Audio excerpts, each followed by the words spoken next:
श्री चरक संहिता निदान स्थान छठा शोष निदान अध्याय। अब इसके बाद शोष निदान की व्याख्या की जाएगी। जैसा कि भगवान आत्रेय ने कहा था, विमर्श कुष्ठ और शोष दोनों ही कृत युग में एक साथ ही उत्पन्न हुए, इसलिए कुष्ठ के बाद यक्षमा कहा गया है। इस रोग में रस आदि धातुओं का शोषण हो जाता है, इसलिए इसे शोष कहते हैं। इसका दूसरा नाम क्षय भी है, क्योंकि अनुलोम या प्रतिलोम गति से सभी धातुओं का क्षय हो जाता है और कार्य करने की शक्ति का भी क्षय हो जाता है। इसका तीसरा नाम राजयक्षमा भी है, क्योंकि सबसे पहले ये राजा चंद्रमा को हुआ था और यक्षमा रोग रोगों में राजा है, इसलिए भी राजयक्षमा कहा जाता है। शोष के कारण इस आयुर्वेद में यक्षमा के 4 कारण हैं, जैसे साहस, संधारण, क्षय और विषम भोजन। साहस की व्याख्या। शोष का कारण साहस है, ये जो कहा गया उसकी व्याख्या करेंगे। जब मनुष्य दुर्बल होने पर भी बलवान से लड़ाई करता है, अथवा बहुत बड़े धनुष को चलाता है, या अधिक बातचीत करता है, या अधिक भार ढोता है, या पानी में अधिक दूर तक तैरता है, उबटन और पैरों से शरीर पर आघात अर्थात पैरों द्वारा शरीर को कुचलवाना अधिक रूप में करता है, बहुत दूर तक रास्ते में शीघ्रता से दौड़ता है, या शरीर में अधिक चोट खा जाता है, और अन्य कोई भी इसी प्रकार का विषम या अधिक व्यायाम आदि कार्य करता है, तो उस अधिक कार्य के करने से उसकी छाती में अर्थात फुफ्फुस में क्षत हो जाता है। साहस जन्य यक्षमा की संप्राप्ति। उसके विदीर्ण वक्ष प्रदेश में वायु भर जाती है। वहां भरी हुई वह वायु वक्ष प्रदेश में रहने वाले कफ को साथ में लेकर पित्त को दूषित करती हुई ऊपर नीचे और त्रियक चलने लगती है। साहस जन्य यक्षमा के लक्षण। उसका जो भाग शरीर की संधियों में प्रवेश करता है, उससे जम्भाई, अंगमर्द और ज्वर होता है। उसका जो भाग अमाशय में जाता है, उससे उरो रोग और अरोचक होता है। उसका जो भाग कंठ प्रदेश में जाता है, उससे कंठ विकृत और स्वर भेद हो जाता है। जो भाग प्राण वह स्रोतों में जाता है, उससे श्वास और प्रतिशय उत्पन्न होता है। जो भाग शिरा प्रदेश में जाकर रुकता है, उससे शिर विकृत हो जाता है।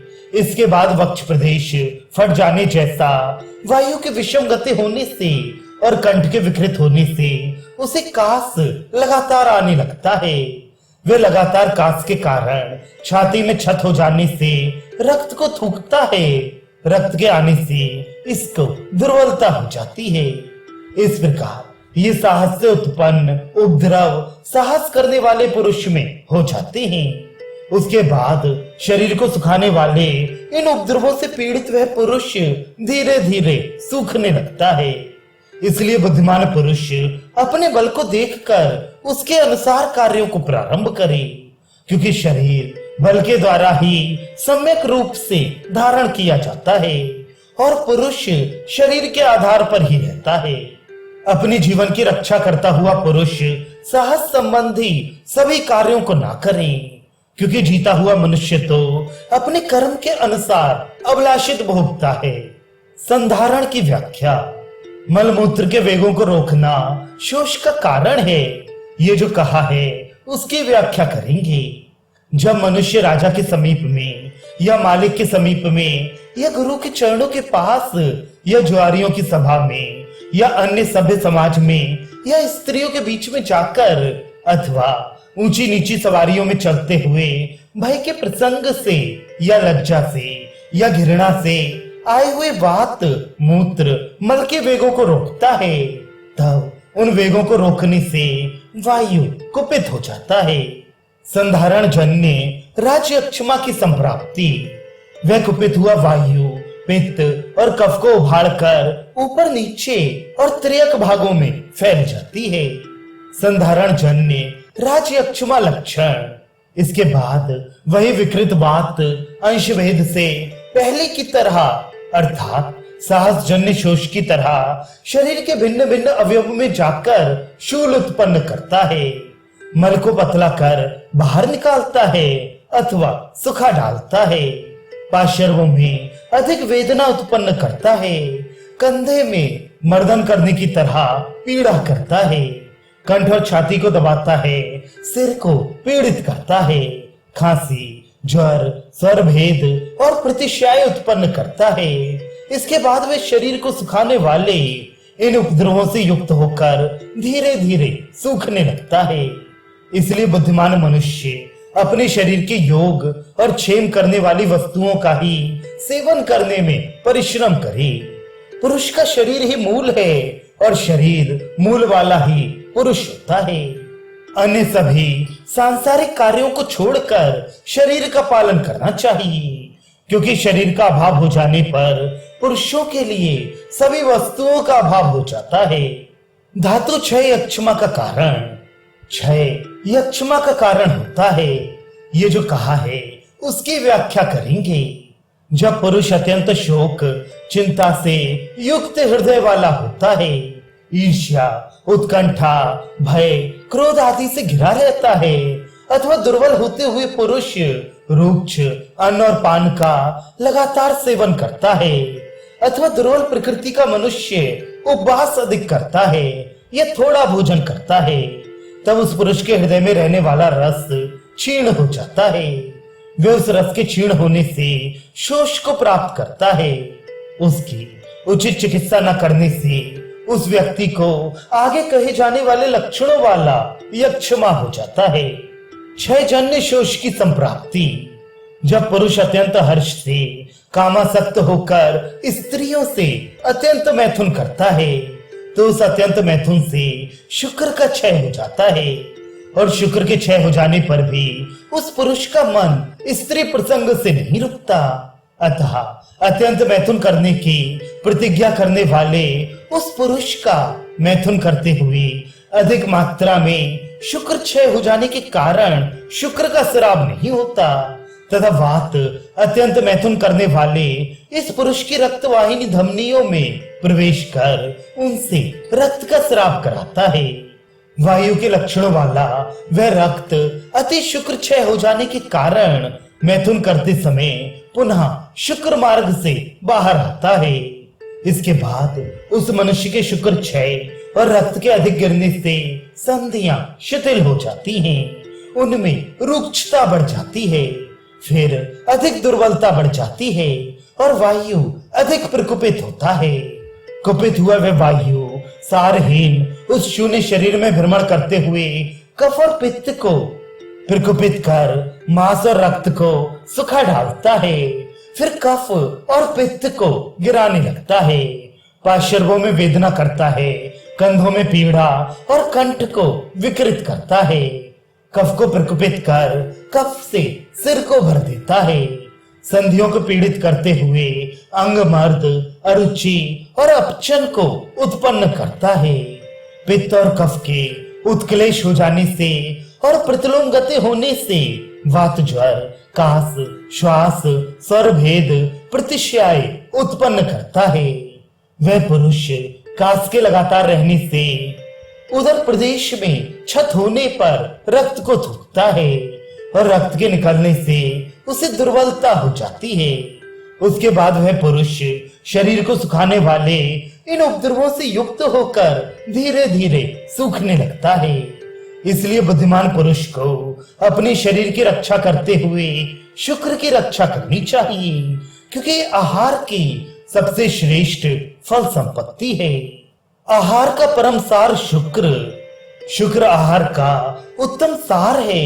अपने उस शुक्र की रक्षा करनी चाहिए, क्योंकि इस शुक्र का क्षय बहुत से रोगों को या मृत्यु को देता है। विषम भोजन जन्य शोष के कारण, विषम भोजन शोष का कारण होता है। ये जो कहा है उसकी व्याख्या करेंगे। जब पुरुष जलपान, भोजन, भक्ष्य लेहे अर्थात चाटने योग्य आदि खाने योग्य वस्तुओं को प्रकृति, करण, संयोग, राशि, देश, काल, उपयोग, संस्था, उपशय से विपरीत सेवन करता है तो उससे उसके शरीर में वात, पित्त, कफ, विषम हो जाते हैं। विषम हुए वे वात आदि दोष शरीर में फैलकर जब स्रोतों के मार्गों के मुखों को रोककर स्थित हो जाते हैं, तब मनुष्य जिन जिन आहार द्रव्यों को खाता है उन आहार द्रव्यों से अधिक मात्रा में मूत्र और मल ही उत्पन्न होते हैं। दूसरे धातु उसमें बनते नहीं हैं। वह पुरुष केवल मल के बल के ऊपर ही जीवित रहता है। इसलिए शोष से पीड़ित पुरुष के मल की रक्षा यत्नपूर्वक करनी चाहिए और अन्य अत्यंत क्षीण और दुर्बल पुरुषों के भी मल की रक्षा करनी चाहिए। उस पुरुष की क्षीण होती हुई धातुओं के पूर्ण न होने से विषम भोजन से बड़े हुए दोष अलग अलग उपद्रवों को उत्पन्न करते हुए और भी शरीर को सुखा देते हैं। उनमें वातशूल, अंगमर्द, गले में खरखराहट, पार्श्वों में वेदना, कंधों में मीजने जैसी पीड़ा, स्वर भेद और प्रतिश्याय को उत्पन्न करता है। पित्त ज्वर, अतिसार पेट में दाह को उत्पन्न करता है। कफ प्रतिश्याय सिर में भारीपन, अरुचि और कास को उत्पन्न करता है। कास के अधिक होने के कारण छाती में छत होने से रक्त थूकने लगता है। रक्त के लगातार निकलने से दुर्बलता उत्पन्न हो जाती है। इस प्रकार ये विषमाशन से बड़े हुए दोष राजयक्षमा को उत्पन्न कर देते हैं। वह पुरुष इन शरीर शोषण करने वाले उपद्रवों से पीड़ित होकर धीरे धीरे सूखने लगता है। इसलिए बुद्धिमान पुरुषों को चाहिए कि प्रकृति, करण, संयोग, राशि, देश, काल, उपयोग संस्था और उपशय के अनुकूल आहार का सेवन करें। विषम भोजन से उत्पन्न होने वाले कष्टकारी बहुत से रोगों को देखते हुए बुद्धिमान पुरुष को चाहिए कि जितेंद्रिय रहकर हितकर द्रव्यों का भोजन करे, नपातुला भोजन करे और समय पर भोजन करे। राज्य अक्षमा की निवृत्ति। इन अक्षमा के 4 कारणों के सेवन करने से वात, पित्त, कफ कुपित हो जाते हैं। वे कुपित होकर अनेक प्रकार के उपद्रवों से शरीर का शोषण करते हैं। उस शोष को सभी रोगों में अत्यंत कष्टकारी होने से वैद्य समुदाय राज्य अक्षमा कहता है, अथवा नक्षत्रों के राजा चंद्रमा को सबसे पहले ये रोग हुआ था, अतः इसे राज्य अक्षमा कहते हैं। राज्य अक्षमा का पूर्व रूप।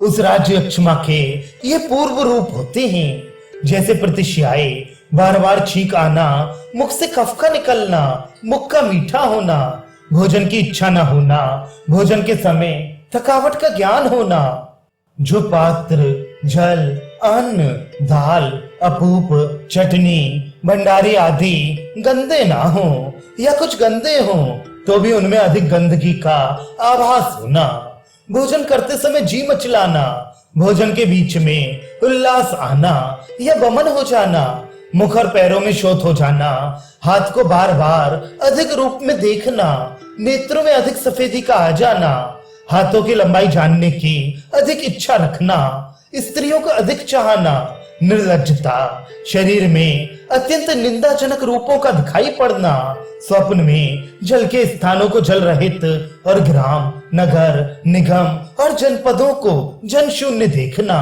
वनों को सूखा या जलते हुए या टूटे फूटे रूप में बार बार देखना और गिरगिट, मोर, वानर, तोता, सांप, कौआ, उल्लू आदि जंतुओं से छुआ जाना, घोड़ा, ऊंट और सुअर पर चढ़ना या इनकी सवारी पर चलना, केश, हड्डी, राख, धान की भूसी और आग के अंगारों के समूहों पर चढ़ना आदि का दिखाई देना, ये यक्षमा के पूर्व रूप होते हैं। यक्षमा के 11 रूप। इसके बाद राक्षस यक्षमा के 11 रूप होते हैं, जैसे सिर का भरा हुआ होना, कास, दमा, स्वर भेद, कफ का वमन, रक्त का थूकना, पार्श्वों में वेदना, कंधों में अंगमर्द, ज्वर, अतिसार और अरोचक। यक्षमा की साध्यता असाध्यता। जिन रोगियों का बल मांस और रक्त क्षीण ना हुआ हो और वे बलवान हो, अरिष्ट के लक्षण उत्पन्न ना हुए हों और सभी यक्षमा के लक्षण उपस्थित हों, तो भी रोग साध्य जानना चाहिए, क्योंकि बलवान और मांस आदि से उपचित पुरुष रोग और औषधि के बल को सहन कर सकता है। इससे चाहे अधिक लक्षणों वाला हो तो भी उसको थोड़े ही लक्षणों वाला समझना चाहिए। रोगी दुर्बल हो, बल, मांस, रक्त अत्यंत क्षीण हो गए हों और यक्षमा के लक्षण बहुत कम हों, अरिष्ट के लक्षण ना भी हों, तो भी उसे बहुत लक्षण वाला और अरिष्ट उत्पन्न हो गया है ऐसा समझना चाहिए, क्योंकि वह व्याधि और औषध के बल को सहन नहीं कर सकता, उसकी चिकित्सा नहीं करनी चाहिए। अरिष्ट के लक्षण क्षय में ही उत्पन्न हो जाते हैं, अरिष्ट की उत्पत्ति बिना कारण हो ही जाती है।